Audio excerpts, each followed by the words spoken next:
In this video, I'll show you how to use the Ant-Blox test tube connector. To connect it to your arena, use a tube and screw it into the small opening. Before connecting anything, first set up your arena. Happy with how it looks? Then you can connect the colony. Make sure the lid is removed from your arena. We're going to connect this awesome harvester ant colony with more than 100 workers.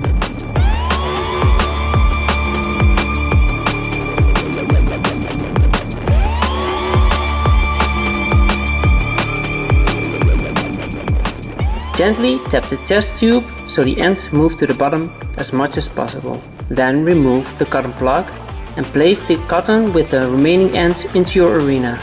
Next, screw the test tube into the connector piece. It may take a bit of force. And off they go!